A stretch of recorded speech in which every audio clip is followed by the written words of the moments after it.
Hey guys, Tanner Smith. This is my presentation on Barriers to Web 2.0, AEP 800 Module 5. First article I read was the barriers to using Web 2.0 in 21st century schools, and one of the first things that popped out to me was how technology integration has not improved test scores or instruction. It also listed some barriers that might affect that, and some of those barriers um, related to my school district. In regards to time, we have a small school district, and the teachers have a lot of responsibilities. And because of the many responsibilities our teachers have, they're really left with little time to effectively plan technology use in the classroom. Our in-service days, I think, could be utilized more appropriately to provide more collaboration time and training with the new technologies we're given as staff. With training, I think this is probably one of our largest barriers. We've had new technology each year I've been here, which this is my third year. We've had iPads, MacBooks, Chromebooks, new grading system, new learning management systems, and a ton more. I don't think enough time's been given to truly incorporate the technology before more technology is being thrown at us. And because of this, we're really just scratching the surface on how to effectively utilize the technology in our classrooms. And some in-service days have been changed to work days due to lack of planning. Like I mentioned before, this time could be used to provide the proper training or knowledge of training resources for staff. These days could also be used to educate staff on improving instruction in the classroom by utilizing more technology. Tech support, we have one tech support guy in the district. He bounces back and forth between the high school and elementary. And I think he does a pretty good job given all the responsibilities he has. Having said that, I think our infrastructure could be improved, especially at the high school. Our internet is spotty throughout the school. At times it'll kick students and staff off, and I think this is because of access points. So our infrastructure could definitely be improved. In regards to administration support, this is something we definitely need to improve. I think we need more observations and expectations in the classroom, and we need to be taught how to effectively use the technology. Teachers are really left to their own devices, and if they want to use technology, they will, and if not, they won't. Leadership needs to improve in this aspect, and a vision needs to be established for our district in regards to technology. Our school culture, I feel like our teachers are pretty flexible and willing to use technology. They just need to be shown how to really incorporate that into their classroom. With all the technology we've had thrown at us, what we really need is time and training to educate our staff members on how to really effectively use the technology we have. With the digital divide, we do have students that are disadvantaged economically, who don't have access to internet at home. Parents also have to sign a release form allowing their kids to take devices home.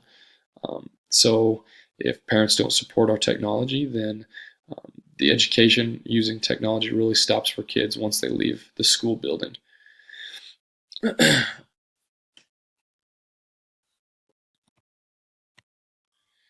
The next article was 7 common barriers that obstruct tech adoption in education. The first thing that popped up to my attention was lack of vision. Our school really needs to develop a vision of where they want us to go in regards to technology. We once had a tech committee, and most of the technology purchases went through them. There's a lot of discussion on technology devices, and since that's been disbanded, the communication between our administration, our tech people, and the staff has been pretty limited. So there's really not a lot of collaboration that goes into the new technology devices we get. Next, changing a teacher's role. Our teachers, like I said, are pretty flexible, and many of them already include some type of project learning into their curriculum. Some use technology for this and some don't. But I think more time and collaboration and training would improve this. Beyond textbooks, we use learning management system Canvas. Some teachers do, some teachers don't, and some find it easy and some don't. The teachers who find it easy utilize it effectively, and the students really like it as well. And the teachers who don't use it revert to old ways of instructing and aren't really stepping into that next phase of utilizing technology in their classroom. This can be improved, once again, with training and time. We really don't allow enough time for our staff members to be trained appropriately. And more thought needs to go into open educational resources as well when thinking beyond textbooks. I don't think we have a firm grasp on the possibilities with them, and we don't give enough time to researching open educational resources. In regards to strong infrastructure, like I mentioned before, our Wi-Fi can be improved with access points throughout the school, and staff and students need more training with the addition of new technology year to year. The digital divide: a quarter of the nation is without broadband. Availability in our area is really important. Being in a rural area, access to reliable internet is a luxury. We only have one provider in Cottonwood Falls. We only have one provider in Strong City. And we only have one provider if you live outside of city limits. So the accessibility is pretty limited in our county. Affordability as well. With our socioeconomic status, most of our kids don't have internet at home. 27% of our students in the high school and 35% in the elementary are economically disadvantaged. And this is a huge issue for us. Most of those students aren't utilizing technology once they leave school.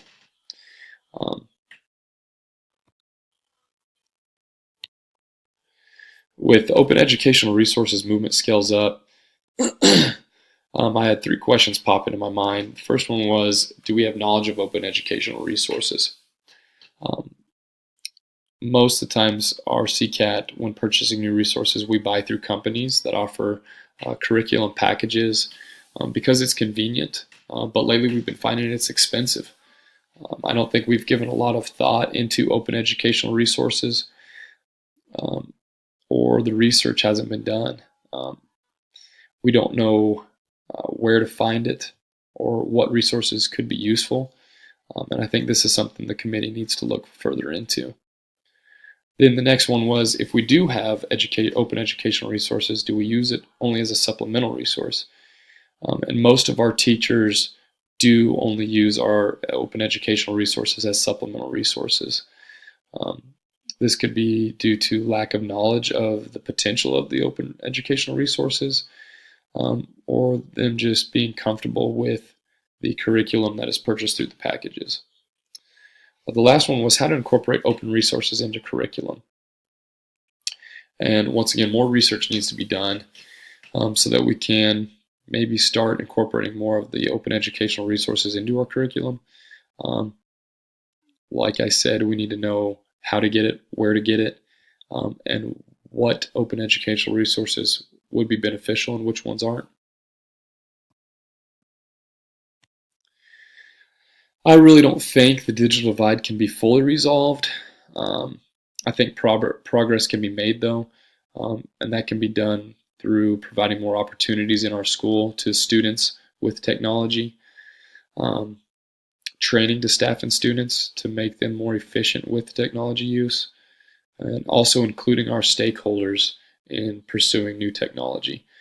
If parents and community members are involved and support our technology use and improving it, then I think the students will be more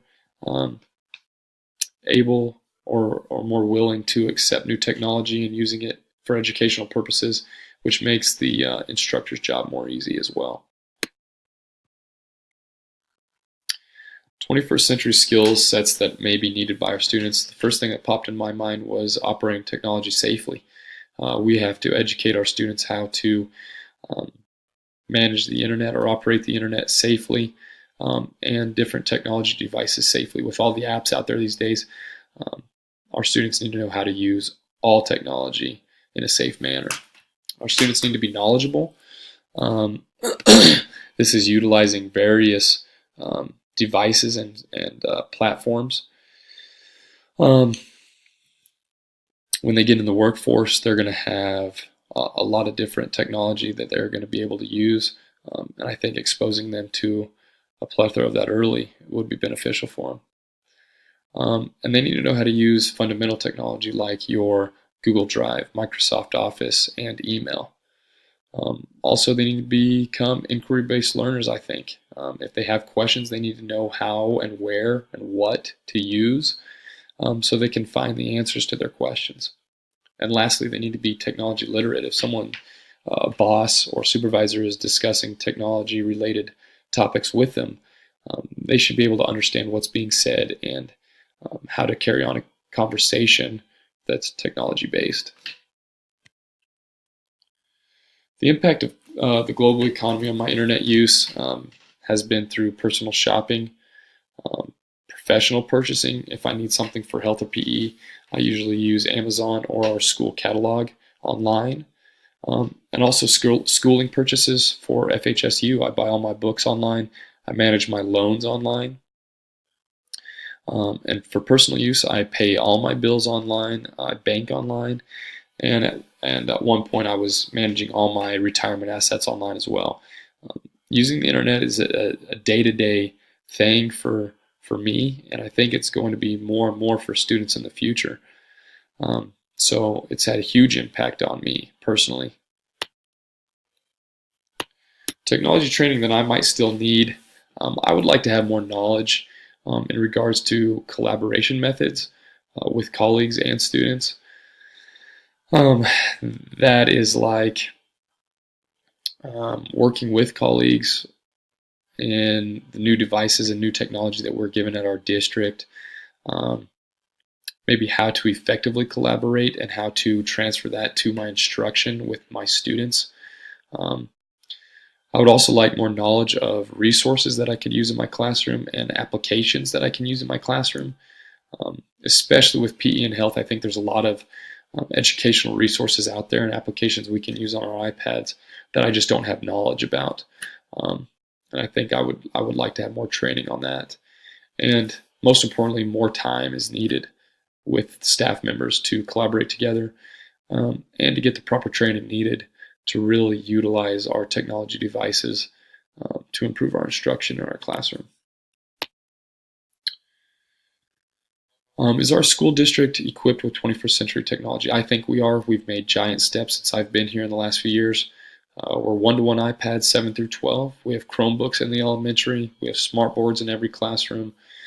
We have Apple TVs almost everywhere. We have laptop carts. And we have a learning management system that can be really beneficial to students in school and outside of school. Some of the things that we need to improve on, though, would be our Wi-Fi access points and tech support. I think we really need to add 1 or 2 people to our tech support to provide our staff members and students with more technology support. Advantages of innovative practices. I think innovative practices of technology get more student engagement in classes. It allows for timely and effective communication with all stakeholders, staff, students, parents, administrators, and so on. I think it makes collaboration easier with students and staff and students, whether it's projects or just basic homework assignments. And I think it establishes an equitable classroom environment. You provide all students with the same device. They have all the potential right there in their hands to be better educated. Disadvantages of innovative practices. Students can get off task easily. Teachers may not use technology effectively or efficiently in their classroom, which more training needs to be provided. And students and staff are vulnerable without the proper safeguards, without firewalls and things like that. Students and staff are vulnerable to a lot of the evils that can be on the internet or using technology. And then in the end, I really haven't experienced any cyberbullying. We've had isolated incidents, but they've been really minimal, which has been pretty good for us. And we have had some issues where students don't use technology appropriate at all times. We've had minor cases and severe cases, some where students have devices taken away, and some where they're just given a detention and instructed how to use it properly. that's all I've got. Thanks for watching. We'll see you.